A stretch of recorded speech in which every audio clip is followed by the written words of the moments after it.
सांप जो सरीसृप प्राणी है जो जमीन पर रेंगते हैं, उसमें से सांप और उसमें से भी नाग जो है वो बहुत ही बुद्धिमान होता है। बुद्धिमान इस मायने में कि वह भाव को भाप लेता है। तो यह सांप जो है वो किसका प्रतीक है? जो तो महादेव के गले में है, वह हमारी चेतना प्रणाली का एक प्रतीक है। वैसे सांप के बारे में अगर हम कुछ कहें तो हमने कहानी सुनी कि अक्सर ध्यानियों के पास, साधुओं के पास सांप चले आते थे। हमने अक्सर देखा है कि यह उनके आसपास में मंडराते हैं। तो यह पुरानी बातें हो गई। अभी आज की अगर बात करें तो क्या वाकई यह संभव है कि सांपों के साथ जिया जा सकता है और वो सुरक्षित रहकर? जैसे आपने कहा, जैसे हम सांपों से खतरा महसूस करते हैं वैसे वो हमसे खतरा महसूस करते हैं। बिल्कुल करते हैं। अगर आप खतरनाक हो तो जो रशियन महिला की जो बात अभी सामने आई, जो एक केव्स में रहती थी गोवा में, तो उसने खुद बयान किया कि हमारे आसपास में सांप आते थे, मंडराते, हर दिन आते थे, लेकिन कभी उन्होंने हमें काटा नहीं। हमें उनकी आदत हो गई। इसका मतलब क्या है? हर बार जो सांप है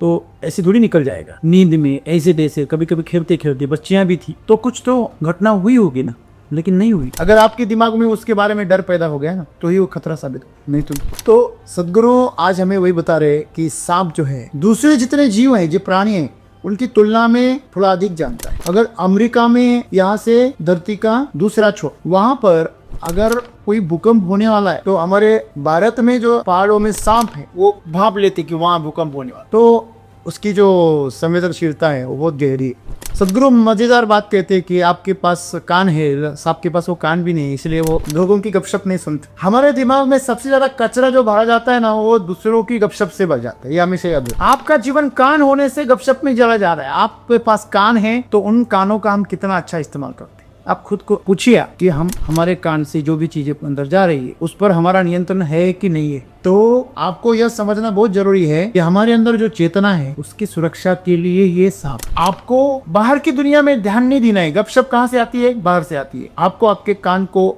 सांप जैसा ट्रेन करना चाहिए, उसका एडवांटेज लेना चाहिए। जो आपके लिए जरूरी वही सुने। तो सांप हमारे लिए खतरा नहीं है, वो हम सांप के लिए खतरा है। अगर हम उसके लिए खतरा साबित ना हो, हम उसके दोस्त बन जाए, तो उसके जैसा दूसरा दोस्त नहीं, बेचारा प्राणी हो। आप उसके साथ खेलो मत, उसकी जान के साथ मत खेलो। आपके अंदर उसके लिए अच्छा भाव रखो तो वो आपके लिए प्रेरणा का स्रोत बनेगा।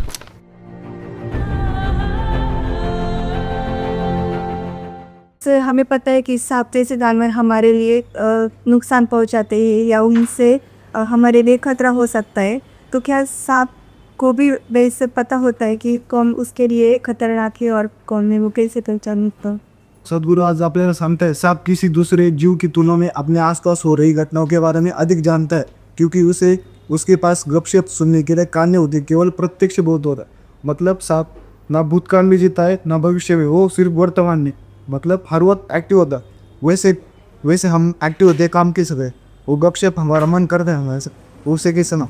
दोस्तों, पिछले नाग पंचमी हम हिमाचल प्रदेश में शिमला में थी और उधर से ही हमने वेलनेस जारी किया था। उन वादियों में, उन देवभूमि से उसके बारे में कहना कुछ अलग ही अनुभव था। तो सांप जो सरीसृप प्राणी है जो जमीन पर रेंगते हैं, उसमें से सांप और उसमें से भी नाग जो है वो बहुत ही बुद्धिमान होता है। बुद्धिमान इस मायने में कि वह भाव को भाप लेता है। जैसे कोई जानवर है, वो अंदाजा लेता है सामने से मुझे खतरा है कि मैं सुरक्षित हूँ। अगर उसे खतरा हो तो वो धावा बोल देता है या भाग जाता है, दोनों में से एक करता है। अगर वो भाग सकता है तो भाग जाता है। अगर सामने वाली जो चीज़ है वो से अगर उससे कमज़ोर लग रही तो वो हल्ला करता है। तो सांप इस बारे में बहुत ही समझदार है, क्योंकि हमने अक्सर देखा है जो ध्यान लगाने वाले या महादेव की पिंडी पर हमने अक्सर उसे प्रतिमाओं में, चित्रों में और प्रत्यक्ष में देखा है। तो यह सांप जो है वो किसका प्रतीक है? जो तो महादेव के गले में है, वह हमारी चेतना प्रणाली का एक प्रतीक है। वैसे सांप के बारे में अगर हम कुछ कहें तो हमने कहानी सुनी कि अक्सर ध्यानियों के पास, साधुओं के पास सांप चले आते थे। पर अक्सर यह जो साधु थे वो जंगल में जाकर तपस्या करते थे। तो जंगल यानी सांप, ये तो सूत्र ही है। आप जंगल में जाएंगे तो सांप तो आपके मिलेंगे, ज़मीन पे मिलेंगे, पौधों पे मिलेंगे, आपको पहाड़ी पे मिलेंगे, हर जगह पे मिलेंगे। तो हमने अक्सर देखा है कि यह उनके आसपास में मंडराते। तो यह पुरानी बातें हो गई। अभी आज की अगर बात करें तो क्या वाकई यह संभव है कि सांपों के साथ जिया जा सकता है और वो सुरक्षित रहकर? जैसे आपने कहा, जैसे हम सांपों से खतरा महसूस करते हैं, वैसे वो हमसे खतरा महसूस करते हैं? बिल्कुल करते हैं। अगर आप खतरनाक हो तो सामने से आपका अगर परिचित कोई आ रहा है तो आपके दिमाग में, आपके अंदर कैसे भाव रहते हैं? सहजता के भाव रहते। अगर सामने से कोई खतरा आ गया, आप जिसे पहचानती भी नहीं और दिखने में ऐसा खूंखार है, चोर जैसा, गुंडे मावली जैसा, तो आप रह जाएंगी। आप सुनसान रास्ते से जा रहे हैं और सामने से गुंडे मावली जैसे हुलिया वाला कोई अगर बंदा आ गया तो हमारे अंदर डर पैदा होगा। हम चाहते हैं कि उस पर हल्ला करें, लेकिन हमारे अंदर उतनी ताकत नहीं होती। वाकई ऐसे ही हर जानवर के अंदर भी वो भावना होती है, लेकिन आपने देखा हो सांप के अंदर वो बहुत ज़्यादा होती है। किस तरह?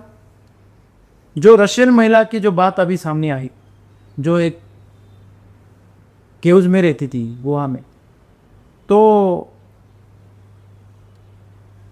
उसने खुद बयान किया कि हमारे आसपास में सांप आते थे, मंडराते, हर दिन आते थे, लेकिन कभी उन्होंने हमें काटा नहीं, हमें उनकी आदत हो गई।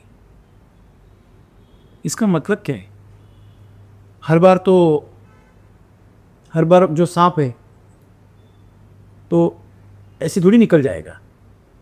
नींद में ऐसे तैसे, कभी कभी खेलते खेलते, बच्चियां भी थी तो कुछ तो घटना हुई होगी ना, लेकिन नहीं हुई। इसके लिए आपको थोड़ा सा और जानकारी लेनी पड़ेगी।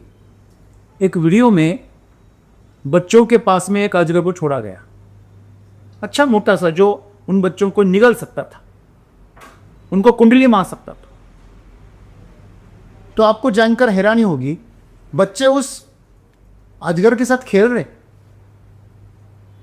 कोई उसे उठा रहा है, कोई उंगली कर रहा है, कोई उसको पकड़ के देख रहा है। एक ने तो उसे काट भी ली, मुंह लगाकर उसने उसे काटने की भी कोशिश की। इतना सब होने के बावजूद उस अजगर ने किसी पर भी हल्ला नहीं किया। पता है क्यों? क्योंकि वो जो बच्चे थे उनके अंदर कोई भी डर का भाव नहीं था, उनके लिए बस खिलौना मात्र था। बच्चों को उससे कोई खतरा महसूस नहीं हो रहा था, इसलिए सांप को भी उनसे कोई खतरा नहीं लगा। सांप इतने समझदार, अगर आपके दिमाग में उसके बारे में डर पैदा हो गया ना, तो ही वो खतरा साबित हो, नहीं तो सांप जानबूझकर कभी भी नहीं काटता। अगर आपने उसको कुछ तकलीफ दिया, आपने उसके पूंछ पर, अगर कहते ना सांप के पूंछ पर कभी पैर मत डाल, उल्टा घूमकर वो काट लेते। सही बात है। तो समस्या यह है कि वो हमारे लिए बिल्कुल खतरा नहीं है, न कभी था।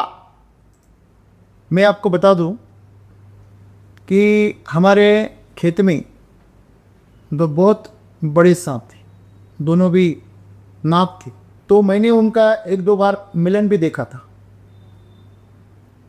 तो बहुत बार मैंने ये भी देखा कि मेरे सामने से गुजर गए। तो खेत में पूरी ढकी हुई सब्जियां रहती थी, फसलें रहती थी। तो मैं रात में 12 बजे, 11 बजे, 10 बजे कभी भी चला जाता था खेत में। अभी खेत में जाने का तो इन दिनों बड़ी बड़ी घास हो जाती है। अब जहाँ से जाते तो पगडंडियाँ पूरी ढक जाती है घास से। तो अब जहां से भी जा रहे पूरी घास ही होती। लेकिन मेरे 15-20 साल के पूरे कार्यकाल में कभी भी सांप और मैं कभी काउंटर नहीं हुआ। ना मैंने कभी उसे धक्का लगाया, ना उसने मुझे कभी धक्का लगाया। हाँ, मैं डरता था, बिल्कुल डर तो मुझ में था ही, लेकिन कभी भी उससे मुझे कोई नुकसान नहीं हुआ। नहीं डरता था, फिर भी मैं जाता था। मुझे पहले से ही डर पर मात करने की आदत नहीं। अंदर से डरता था, लेकिन सामना कर लेता था उसका। तो क्योंकि मुझे वो जो छोटा अंदर जो छोटा खरगोश बैठे हैं उसे मारना था। जो डर नाम का जो खरगोश है हमारे अंदर, वो सबसे खतरनाक है। सामने वाला खतरनाक नहीं है। तो सदगुरु आज हमें वही बता रहे कि सांप जो है दूसरे जितने जीव हैं, जो प्राणी हैं, उनकी तुलना में थोड़ा अधिक जानता है। आपको शायद पता ना हो, मैंने कई बार बताया, अगर अमेरिका में यहाँ से धरती का दूसरा छोर, वहाँ पर अगर कोई भूकंप होने वाला है तो हमारे भारत में जो पहाड़ों में सांप है वो भाप लेते कि वहाँ भूकंप होने वाला। जैसे व्हेल मछली कई दूर से कंप सुन लेती है, हाथी 2 किलोमीटर तक की जो कंपन है जमीन के वो सुन सकता है, लेकिन सांप जो है वो हजारों किलोमीटर की दूरी से वो अनुभव कर सकता है जो आपके पास में से नहीं कर सकता। तो उसकी जो संवेदनशीलता है वो बहुत गहरी है। सांप से हम सभी डरते हैं, बराबर है, फिर भी वो महादेव के गले में फिर भी डरते हैं। हमें पहले से पता है महादेव तो विनाश करते हैं, लेकिन हमें ये पता नहीं वो किसका विनाश करते हैं। महादेव जो है वो आपके अज्ञान का विनाश करते हैं, आपके अहंकार का विनाश करते हैं, आपके आलस्य का विनाश, जो भी गंदी चीजें उसको साफ करते हैं। वो जहर पीते हैं, इसका मतलब क्या है? जो भी आपके जीवन के लिए घातक है वो खुद प्राशन कर लेते, उसका संहार कर देते। उनके गले में वो किसका प्रतीक है? हमारी जो ऊर्जा प्रणाली है वो उसका प्रतीक। तो आप सबको पता होना चाहिए कि हमारे ये बड़े दिमाग के पीछे एक छोटा सा दिमाग है, वो रेप्टाइल का दिमाग है, सरीसृप प्राणी जो है ना उनका दिमाग है वो। इसके ऊपर ये बड़ा दिमाग डेवलप हो गया बाद में, पहले तो हमारे पास में सरीसृप का ही दिमाग था। तो हमारे अंदर जो चेतना है वो जो स्पाइनल कॉर्ड गया है, हमारा चेता रज्जु जैसे बोलते, वो हमारी मन को से गया है, तो उसके अंदर वो सांप जैसा ही है। और हमारे अंदर जो ऊर्जा है वो शक्ति है, वह कुंडली मारकर बैठी है मूलाधार चक्र। जैसे सांप कुंडली मारकर बैठता है ऐसा मुंह निकाल के, ऐसा गोल गोल घूम के बैठता है और ऐसा मुंह निकालता है, तो कुंडली मारकर हमारी चेतना, हमारी ऊर्जा हमारे मूलाधार चक्र में बैठी हुई। आप साधना करोगे, आप योग के साथ जियोगे, आप आध्यात्मिक जीवन को विकसित करोगे, तो वो चेतना आपकी ऊपर उठने लगती है। वो जैसे जैसे वो चेतना ऊपर उठती है आपको चमकाने लगती है, तो तेज जो है वो आपका बढ़ जाता है। जैसे जैसे आपकी वो चेतना स्वाधिष्ठान, मणिपुर, फिर अनाहत, विशुद्धि, आज्ञा चक्र और सहस्रार तक एक एक चक्र को भेद कर जब आगे आगे निकलती है, तो वैसे वैसे आपका जीवन समृद्ध हो जाता है। आपके अंदर शक्तियाँ उतर जाती है, रिद्धियाँ सिद्धियाँ आ जाती। आज्ञा चक्र की ताकत ऐसी है कि अगर यहाँ की ऊर्जा अगर स्थिर हो गई, जहाँ हम टीका लगाते हैं अक्सर, वो तो बस एक निमित्त है, क्योंकि आप आपके आज्ञा चक्र को जागृत करें। कोई भी गुरु इधर पकड़ता है ऐसे ऐसे ऐसे करते हैं, क्यों? क्योंकि वो चक्र को ही जागृत करता है। वो चक्र अगर जागृत हो गया, आप जो बोलोगे सो निहाल हो जाएगा, जो बोले सो निहाल। वैसे ही हो, आप जो बोलोगे, जिसके बारे में बोलोगे, वैसे ही होगा। पता है ना, जब नरेंद्र का आज्ञा चक्र खुल गया रामकृष्ण परमहंस की कृपा से, तो समाधि में उसने आदेश दे दिया काली को, जा वो तुम्हारे पास में जितने भगवान समझ कर तूने पत्थर जमा किए वो भरकर नदी में फेंक दी। बराओ काली में वो फेंकने चला गया। बात ये इतनी ताकतवर है। तो विवेकानंद की जी के पास इतनी शक्तियाँ कहाँ से आई? वो अपनी गुरु की कृपा से आई। तो ये जो ताकत है आपके अंदर, जो कुंडली मारकर जो बैठा है, वह प्रतीक है, सांप उसका प्रतीक है। सदगुरु मजेदार बात कहते हैं कि आपके पास कान है, सांप के पास वो कान भी नहीं है, इसलिए वो लोगों की गपशप नहीं सुनते।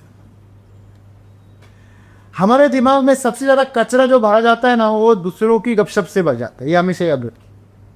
आप दूसरों के बारे में जब बात करते हैं ना, हमेशा दो अगर आदमी रहते हैं ना, वो हमेशा तीसरे की बात करते हैं। दो अगर मनुष्य मिल गए ना, चाहे वो महिला हो या पुरुष हो, या महिला पुरुष हो, कोई फर्क नहीं पड़ता है, तो गपशप जो है इसने आपके जीवन को पूरी कचरे से भर गया है ना। और इसकी वजह से हमारे मोबाइल के अंदर इतना कचरा भरा है, इसलिए जो सही चीज़ें वो भरने के लिए जगह नहीं है, या भर भी दिया है तो वो ढूंढने के लिए टाइम लगता है। हम खुद अगर वो हमारी ज़रूरी फ़ोटो या वीडियो देखने चले तो कई मिनट चले जाते, कई घंटे चले जाते, मिलते ही। क्यों? बाकी सब कचरा जो भरा है। मैं कचरा उसे कह रहा हूँ जो आपके कोई काम का ही नहीं है। आपके बचपन का फोटो क्या काम का है? आप नहीं, बचपन में ऐसे दिखता था, आप ठीक है दिखता था, क्या करेंगे उसमें? नहीं, देख के मुझे मजा आता है। तो आज जो है उसमें तुझे कोई मजा नहीं, लेकिन छोटा था तो नन्ना सा, छोटा सा, प्याला सा, लेकिन उसमें बहुत मजा आता। तो आप वर्तमान में जो हो उसका सामना करें तो आप कुछ बनेंगे, कुछ प्राप्त करेंगे। आप जो भूल गई, आपकी जो बीती बातें हैं उसमें आप जीने की कोशिश करेंगे तो आप सिर्फ कल्पना करेंगे, आप जी नहीं पाएंगे। आप उसमें और अशांत हो जाएंगे।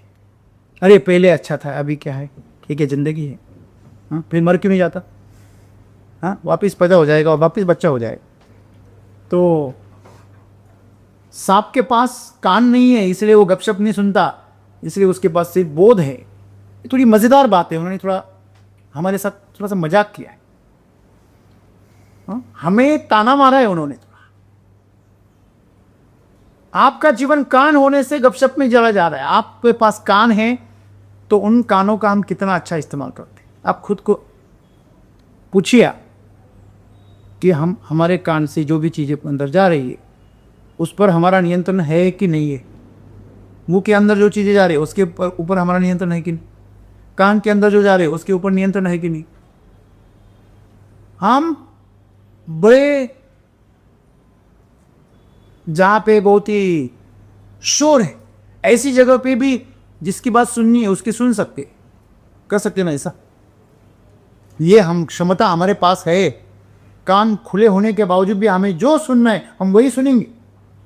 अगर वहां हमारा ध्यान इकट्ठा हो गया तो बाकी क्या शोर मच रहा है हमें कोई लेना देना। तो उसका इस्तेमाल करना हमारे हाथ में। लेकिन हम कहाँ लगाते, जहाँ झगड़े हो। यहाँ बड़े प्रेम से बात हो रही है, यहाँ पे झगड़े हो रहे, आप क्या देखेंगे, आप क्या सुनेंगे। यहाँ पे सुंदर सुंदर गालियाँ दी जा रही है, ये क्या प्रेम की बात है। इसमें मुझे कोई रस नहीं। लेकिन वहाँ जो ताज़ी ताज़ी नई नई गालियाँ सुनाई दे रही है, इससे मेरा तो ब्रह्म ज्ञान बढ़ रहा है। हाँ, तो यही समस्या है हमारे साथ में कि हमारे दिमाग के अंदर शुद्ध बोध नहीं है। वो हर चीज़ नहीं है जिसका हमें हमारे जीवन में इस्तेमाल। तो सदगुरु यही कह रहे कि आज नाग पंचमी के दिन नाग एक प्रतीक के स्वरूप में हमने उसे लिया है, एक जानवर के तौर पर। वो हमें खतरा महसूस होता है क्योंकि हम जीना चाहते हैं और उसे मारना चाहते हैं। बस हम जिए, वो क्यों जिए? हेलो, अगर मुझे जीना है तो उसे मरना ही पड़ेगा, क्योंकि हमने पहले से तय किया है वो पैदा ही इसलिए हुआ है कि दूसरों को काटेगा और मार देगा। क्यों भाई? ऐसी कोई जबरदस्ती है क्या कि वो काटेगा ही आपको? लेकिन आपने पहले से तय कर चुके हैं, क्या सांप है तो काटेगा ही। ऐसे कभी हुआ कि आप आगे चल रहे और सांप पीछे पीछे आ रहा है? हमें ऐसी कहानियां सुनाई गई है क्या? सांप चेहरा पकड़ लेता है, सांप डूक मारता है, एक बार उसने आपके आंखों की पुतलियां देख की तो आप कहीं भी जाओ वो वहां आ जाता है। ऐसी ऐसी कहानियां गढ़ी है हमने, बकवास की कहानियां। लेकिन हमने ये कहानियां क्यों नहीं सुनी जब भी कोई साधु या संत ध्यान करते, तपस्या करती, वो आकर्षित हो जाता है और उनकी सुरक्षा के लिए आसपास में मंडरा सब सुरक्षा करते, ध्यान क्षेत्र की सुरक्षा करते। लोगों ने, वो इस धन की सुरक्षा करता है, उस धन की नहीं। लोग बोलते हैं वो धन के ऊपर बैठा होता है कुंडली मार के, उसकी सुरक्षा कर रहा है। आपके अंदर का सांप पागल है, वो नहीं। इसका सर घूम गया है। आपके अंदर जो सांप बैठा है, जो चेतना का, वह आपको शाप दे रहा है, श्राप दे रहा है। क्यों? क्योंकि आपके हिसाब से धन माने क्या है? धन क्या है आपके लिए? पैसा, प्रॉपर्टी, घर, है? ये सब चीजें आपके लिए धन है। सही है कि नहीं है? और आप इसलिए जिंदा हो कि उसकी सुरक्षा करें, आप उस पर कुंडली मार के बैठ जाते। हमारी चेतना हम हमेशा इसलिए तड़पती है, किसके लिए? पैसों के लिए। अगर पैसे खर्च हो गए तो कोई ऐसे उनके प्राण तड़प जाते। तो मैंने तो ऐसे लोग सुने हैं जिन्होंने अपने घर में एकदम से बहुत सारा पैसा आ गया, पैसा देख के मर गए। तो वो बहुत सारे ऐसे हैं जो पैसा गंवाने से मर गए, बहुत सारे ऐसे हैं वो इतना आ गया तो देख के मर गए। तो हमारे अंदर जो चेतना है वो पैसों पे कुंडली मार रही है, वह प्रतिष्ठा के लिए कुंडली मार रही है, वो उसको बचाना चाहती। लेकिन इसलिए हमने कहानियां बनाई कि जो पैसों के, सोना चांदी के भंडार है, जहां पे खजाना गड़ा हुआ है, वहां पे सांप कुंडली मारकर बैठ। ये हमने कहानियां गढ़ी। अक्सर हम कहानियों में ऐसे सुना है, क्या वास्तव में ऐसे होता है? बिल्कुल नहीं। जो धन है आपका असली, वो निधन होने के बाद चला जाता है। हम बोलते निधन हो गया, मतलब क्या हो गया? इनसे धन चला गया, इनको छोड़ के चला गया, इनके पास कोई धन नहीं अभी। मतलब ये शरीर धन नहीं है, ये मन भी धन नहीं है। फिर धन क्या है? इसके अंदर जो प्राण है वो धन है आपका। आप जिंदा है ना, आप सदन हो, हाँ, और आप मर गए ना, आप निधन हो गए आपका। वही बोलते लोग। वैसे ही शब्द कितना प्यारा है, देखो आप, निधन, मर गए। तो आपको यह समझना बहुत जरूरी है कि हमारे अंदर जो चेतना है उसकी सुरक्षा के लिए ये सांप, वो उसी धन की सुरक्षा कर रही है और हम कचरे को संभाले हुए हैं। हम कचरे के लिए तड़प रहे हैं, हम किसी के साथ रिश्ते के लिए तड़प रहे, और तुम्हारा इस प्रकृति के साथ इतना बड़ा रिश्ता है, वो उसके लिए नहीं तड़प रहे। जैसे छोटे बच्चे, खिलौना टूट गया इसलिए आकाश पाताल एक कर लेते, पूरा घर सिब्बर उठा लेते, हाँ, खाना नहीं खाता, हाथ पैर पटाते, पटत नहीं। क्या फर्क है उनमें और हमें? बस खिलौने वाले के लिए वो तड़प रहा है और आप असली के लिए तड़प, लेकिन दोनों भी कचरा है। कितना भी प्यारा घर आप बांध लो, खड़ा करो, वो 100 साल बाद उसको ढह जाए। ये बिल्डिंग है इतनी बड़ी, और 50 साल में ये रहने लायक नहीं रही, वापस डिमोलिश करना पड़ेगा, वापस रिकंस्ट्रक्ट करना होगा, पुनर्निर्माण करना। हर सीमेंट की इमारत की आयु 50 साल के ऊपर नहीं होती, ज़्यादा से ज़्यादा 30, 40, 50, बस हो गए। ये आपको समझना बहुत ज़रूरी है। यह बस एक ढेले वाला ढांचा है, ओके। और ये भी आप जो भी निर्माण कर रहे हैं, हम नोटों की गड्डी ज़्यादा दिन रोकेंगे ना, वो चलती नहीं, फिर एक्सपायर हो जाती वो भी। तो बस इतनी सी बात है कि आपको बाहर की दुनिया में ध्यान नहीं देना है। गपशप कहाँ से आती है? बाहर से आती है। आपको आपके कान को सांप जैसा ट्रेन करना चाहिए, उसका एडवांटेज लेना चाहिए। जो आपके लिए जरूरी वही सुने। सुनाई तो सब कुछ देगा, अच्छी बात है। खाने के लिए तो सब कुछ है, लेकिन अंदर कौन जाएगा? ये समझदार वाली बात है, सही है ना? तो यही समस्या है कि इसी बोध कहती कि आप क्या खाएंगे ये तय करो, आपके लिए क्या सही है ये तय करो। और सांप इसके लिए एक बहुत ही अच्छा प्रेरक है। वो आपको याद दिलाने के लिए बहुत अच्छा प्रेरक है। वो आपको याद दिलाएगा हर बात, इसलिए उसे पूजा जाता। नाग पंचमी के दिन उसे पूजा जाता है। सामाजिक तौर पर आप देखो तो सबसे ज़्यादा इस धरती पर मनुष्य को उपद्रव देने वाला जो प्राणी है वो क्या है? चूहा है ना। मनुष्य का सबसे बड़ा अनाज का दुश्मन अगर कोई है तो वो चूहा है। चूहों को अगर मौका मिले तो इंसान को भूखा मरवा सकता है, हमेशा याद रखो। इंसान के बराबरी का खाना खाते हो चूहे?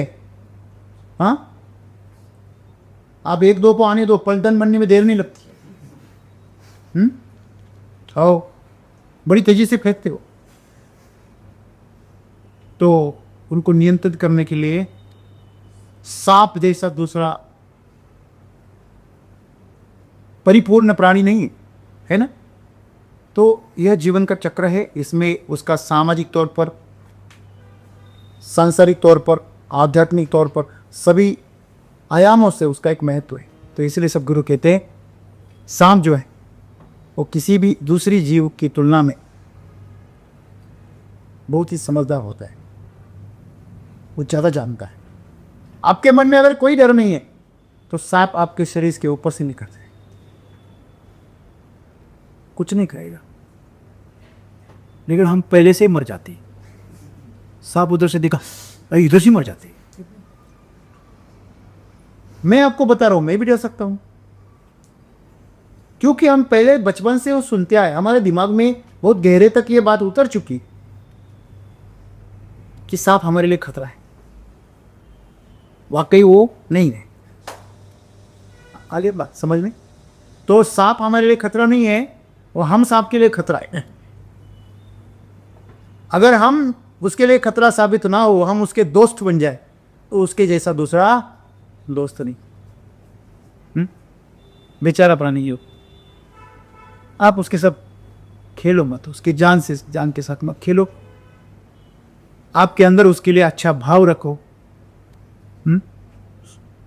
तो वो आपके लिए प्रेरणा का स्रोत बनेगा।